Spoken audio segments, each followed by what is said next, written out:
Hallo, ich bin Hans-Peter Zimmermann, Privatpilot für Helikopter und Flächenflugzeuge. Unser heutiger Fall spielt in Österreich.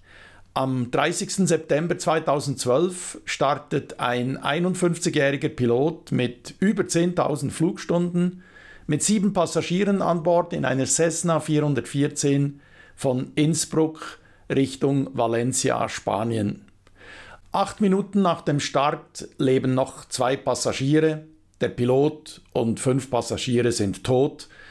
Einer starb durch das Polytrauma beim Aufprall, die anderen letztendlich durch die Kohlenmonoxidvergiftung, die durch einen Brand verursacht wurde. Meine Vorbemerkung heute wird eher eine Nachbemerkung sein. Ich werde die beiden Begriffe Manie und Hypomanie erklären. Natürlich haben die Untersuchungsbehörden mit keinem Wort diese beiden Begriffe erwähnt, aber das ist auch nicht die Aufgabe der Untersuchungsbehörden, eine psychische Störung zu diagnostizieren. Und auch ich werde das nicht tun, ich werde lediglich ein bisschen Input liefern, damit man diesen Fall möglicherweise ein bisschen besser verstehen kann, weil sonst steht man einfach nur kopfschüttelnd davor und fragt sich, wie ist es überhaupt möglich, dass ein Mensch so handeln kann. Aber schauen wir uns zuerst den Unfallflug im Drohnenmodus bei klarem Wetter an. Das ist die Piste 26 des Flughafens Innsbruck. Der Pilot startete hier auf der Höhe des Rollwegs B.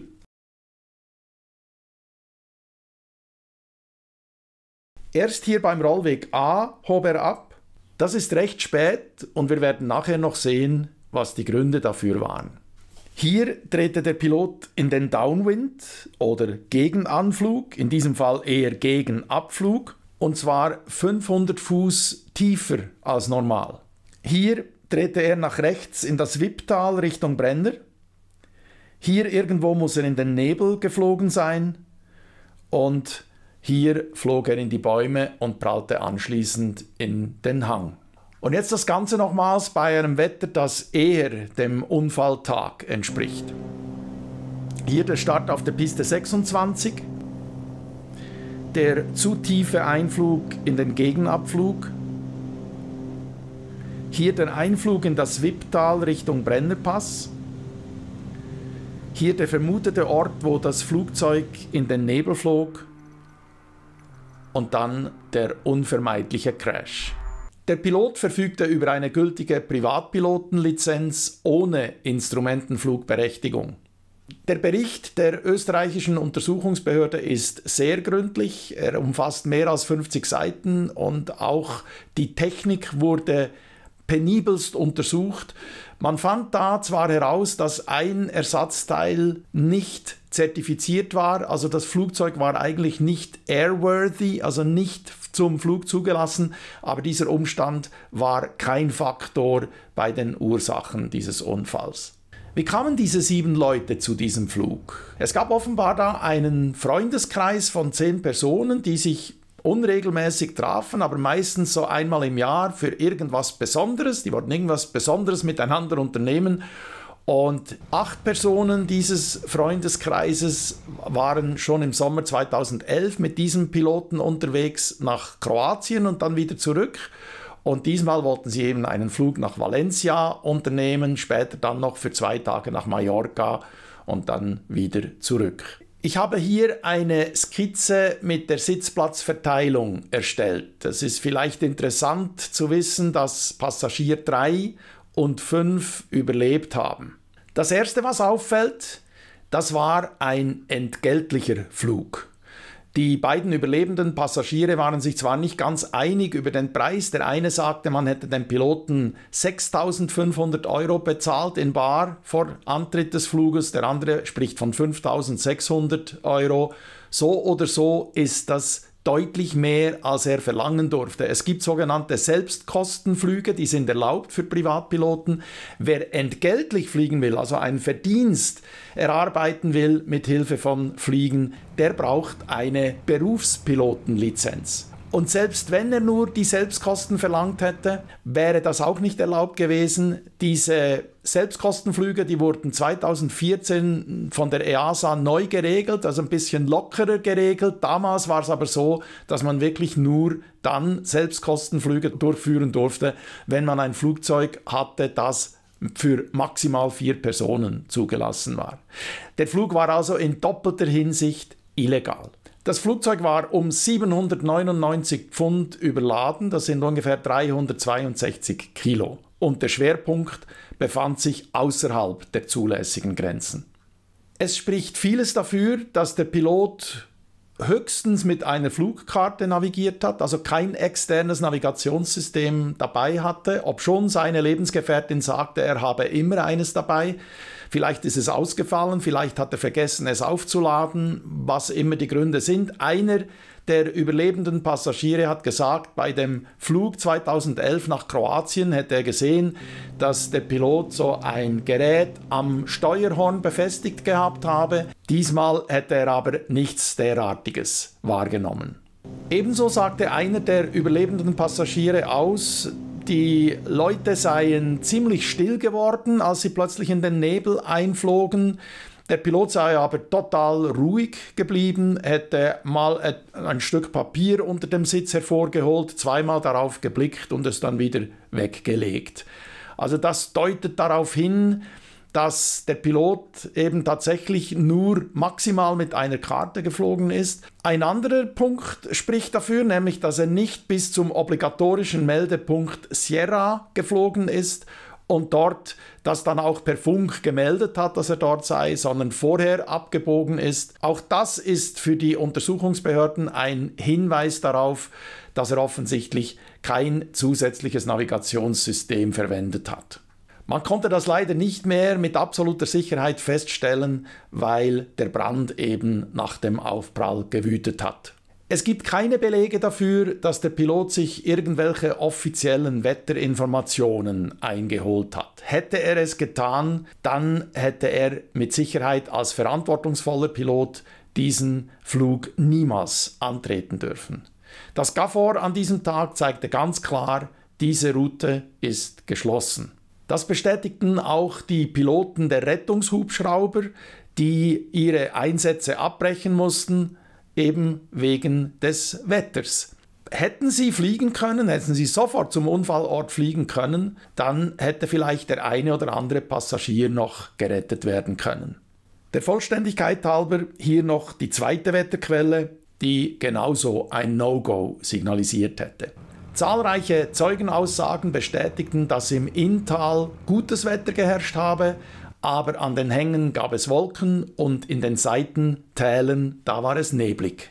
Aus den Wettervorhersagen der geplanten Route war auch ersichtlich, dass es auch später in Italien zum Beispiel größere Probleme gegeben hätte mit dem Wetter, also mit Gewitter und Regenschauern. Was war noch außergewöhnlich am Verhalten des Unfallpiloten? Er hat nach Aussage der beiden Überlebenden nie etwas von Anschnallen gesagt. Das heißt, er hat offenbar auch keine Checkliste benutzt, denn das steht auf jeder Checkliste drauf, sind alle Passagiere angeschnallt. Und er hat hinten offene Holzschuhe getragen. Das mag einigen vielleicht als unwichtiges Detail erscheinen, aber es zeigt doch irgendwie die legere Haltung, die der Pilot der Fliegerei gegenüber hatte. Die Logbücher des Piloten wurden sehr nachlässig geführt, oft wurde großzügig mit Flugstunden aufgerundet und hinten im Logbuch standen zahlreiche Musterberechtigungen, für die der Pilot aber nie eine Berechtigung erhalten hat. Und er hat auch Wartungsarbeiten an seinem eigenen Flugzeug selber vorgenommen, obschon er dazu ebenfalls keine Berechtigung hatte. Der Kommentator, der mich auf diesen Fall aufmerksam gemacht hat, übrigens vielen Dank nochmals, der sprach von krimineller Energie. Das wäre eine Erklärung, aber ich würde noch eine andere Idee in die Diskussion werfen. Und die Stichworte heißen Manie oder mindestens Hypomanie. Hypomanie ist eine abgeschwächte Form der Manie. Das muss ich sicher erklären, vor allem für die Laien. Wenn jemand sagt, ja, jemand ist manisch-depressiv, dann denken viele Laien, manisch, das bedeutet einfach wahnsinnig schwer depressiv. Nein, das ist es überhaupt nicht. Manisch ist das Gegenteil von depressiv. Dazu müssen wir erstmal die Depression erklären. Eine Depression geht einher mit vor allem zwei Problemen. Zum einen ist die Stimmung völlig im Keller, aber nicht einfach so, ja, heute bin ich schlecht gelaunt. Also diese Leute haben absolut die Fähigkeit verloren, Freude zu empfinden. Man nennt das auch Anhedonie. Das heißt, es bringt absolut nichts, wenn man so jemandem sagt, nimm dich doch zusammen und das Leben ist doch schön und komm, jetzt unternehmen wir was zusammen. Damit kann man einen richtig depressiven Menschen erst recht in den Selbstmord treiben. Darum geht es aber hier nicht. Wir sprechen hier vom anderen Pol, nämlich von der Manie. Eine Manie ist eine gesteigerte Stimmung, also eine Hochstimmung. Ja, da gibt es jetzt viele Leute, die sagen, ja, dagegen ist doch nichts einzuwenden. Ja, wenn es dann ins Überkandidelte geht, dann wird es schon ein bisschen fragwürdig. Und vor allem der zweite Teil, der Antrieb, der beim Depressiven sehr gehemmt ist hier total übersteigert. Das heißt, das sind Leute, die brauchen nur noch 4 Stunden Schlaf pro Nacht. Sie haben unglaubliche Ideen. Da kommt es dann eben zum Realitätsverlust, zu den Wahnvorstellungen, Weltverbesserungswahn. Ich bin auf die Erde geschickt worden, um die Welt zu verbessern. Oder Sendungswahn könnte man das auch nennen. Den religiösen Fanatikern kommt das sicher bekannt vor. Das zweite, Größenwahn, völlige Selbstüberschätzung. Ich gebe mal ein paar Beispiele für typische Manien. Eine Kundin hat mich mal verzweifelt angerufen und gesagt, ihr Mann hätte über Nacht eine ganz tolle Idee gehabt. Also er sagt, die sei ganz toll, er könne mit Fischzucht Millionär werden. Da habe ich gesagt, ja, kennt er sich schon ein bisschen aus mit Fischzucht? Überhaupt nicht. Noch nie was mit Fischen zu tun gehabt.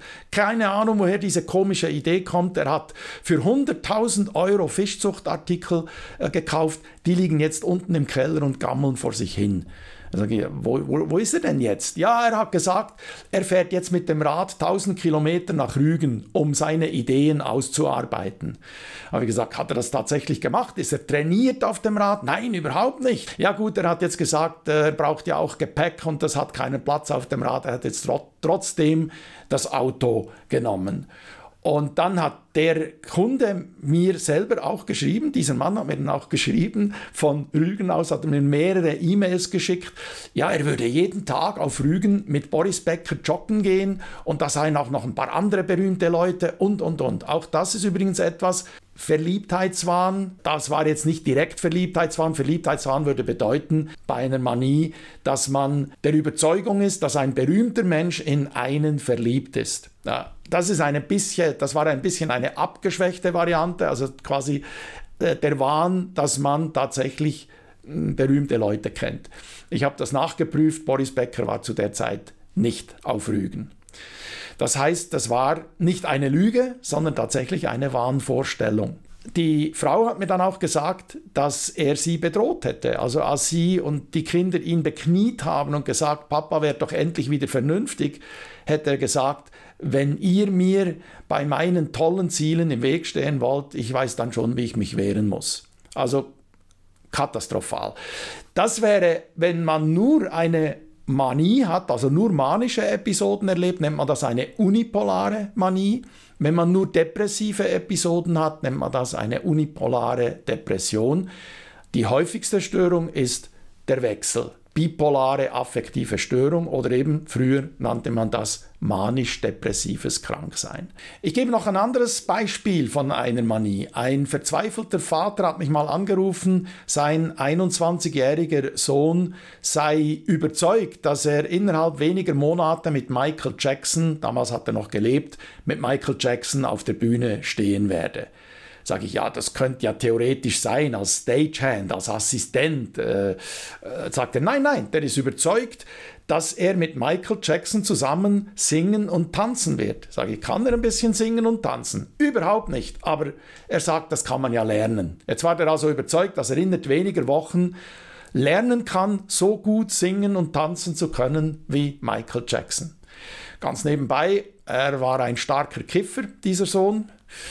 Und das zeigt, Kiffen ist nicht ganz so harmlos, wie einige es gerne hätten. Also es kann zumindest, ich sage jetzt nicht, es kann Psychosen verursachen, aber zumindest bei Leuten, die wahrscheinlich eine Prädisposition haben, dafür eine Psychose auslösen. Ja, wie gesagt, eine unipolare Manie würde ich hier für möglich halten oder vielleicht eben eine abgeschwächte Form, eine Hypomanie, das Gefühl, ich bin unverwüstlich, ich bin unverletzlich, ich kann Dinge, die andere nicht können. Für mich gelten die Gesetze nicht. Das war ja ganz klar, dass er in mehrerer Hinsicht die Gesetze übertreten hat.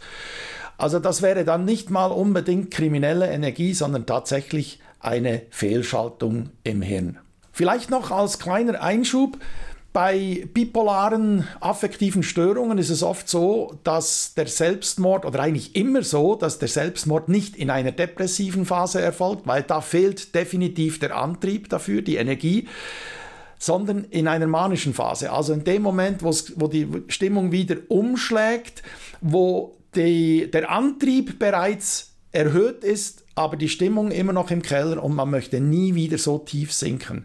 Die Frage ist aber, leider können wir diese Suizidanten nicht fragen im Nachhinein, aber die Frage ist tatsächlich, ob immer eine Selbstmordabsicht bestanden hat, ob es nicht manchmal auch einfach zum Beispiel das Gefühl war, wenn einer von einem Hochhaus oder einer Brücke runterspringt, dass er der Überzeugung war, er kann fliegen.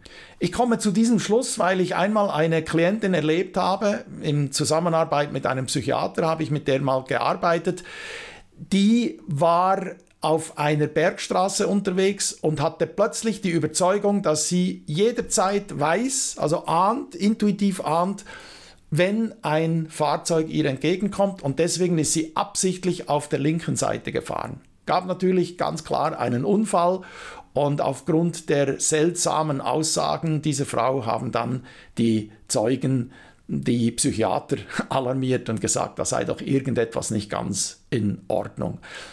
Und diese Frau war lange Zeit auf guten Wegen, aber es ist eine sehr heimtückische Krankheit, diese manisch-depressive Krankheit oder eben wie man es heute nennt, bipolare affektive Störung.